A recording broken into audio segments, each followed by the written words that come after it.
Karena dari cara kita berpikir aja beda gitu. Asik. Kita nanti dibilang radikal lagi gitu. IQ, Oke.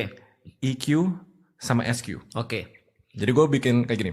IQ pertama kognitifnya dulu. Mm-mm. Karena kalau orang mulai sering bertanya, orang mulai sering menstrukturkan hal-hal yang biasanya mereka manut. Oh ya udah, Iya. ya udah. Mas mereka mulai bertanya, itu IQ udah pasti naik menurut gua. IQ kognitif adalah dari tidak tahu menjadi tahu. Dari tidak menjadi tahu. Oke, berikutnya. EQ pas kita udah bisa mulai mengimplementasikan ilmu kita ke dunia nyata yang mau nggak mau berhubungan dengan manusia. Emotional management, relationship, communication, dan lain-lain itu udah pasti namanya peradaban. Kemarin tuh ada satu statement yang beban peradaban. Teman-teman gue yang nonton podcast kita ngerasa paling relate di sana, tapi yang intelligence-nya tinggi.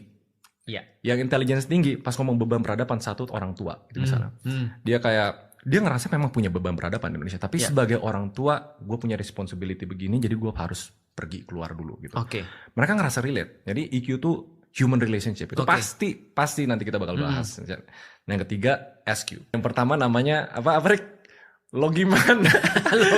Konsep pertama kita namanya logiman. Gue bilang nggak logiman karena logika sama iman kan. Iya. Logiman kita harus disponsor Logitech dulu baru namanya. Iya benar. Nah yang gitu kan. Sampai akhirnya mengkerucut ke escape.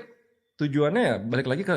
Nah makanya di minggu pertama karena temanya adalah kita mau crisis building dulu.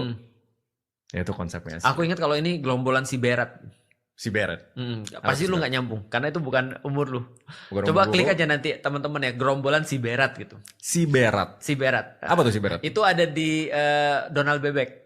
Jadi ada penjahat pakai baju itu.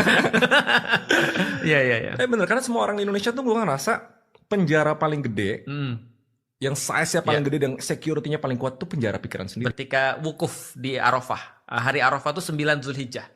Sabar, oke. Ini gue mau belajar.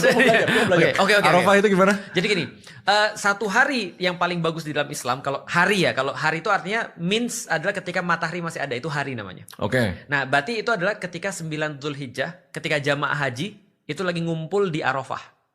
Namanya hari Arafah. Itu hari paling bagus. Tapi kalau malam Arafah paling ini bagus. Tempat. Apa? Bukan. Arafah ini situasi, Arafah tempat atau time and place. Oke. Jadi ada hari nama hari Arafah, ada tempat namanya tempat Arafah. Nanti kita in depth, nanti kita bahas lagi. Tapi kalau malam yang paling bagus, malam Lailatul Qadar namanya. Lailatul Itu Qadar. Kan. Betul itu. Gue sampai lupa tadi ini sebenarnya. Lailatul Qadar itu kata Allah di dalam Al-Qur'an, khairum min alfi syahrin, lebih baik daripada 1000 bulan. Jadi minimalnya lu dapat 1000 bulan. Tapi by chance lu bisa dapat lebih daripada 1000 bulan. Itu malam tuh. Nah, berarti aktivitasnya adalah aktivitas malam. Kenapa malam? Nah, karena malam itulah ada sesuatu yang bisa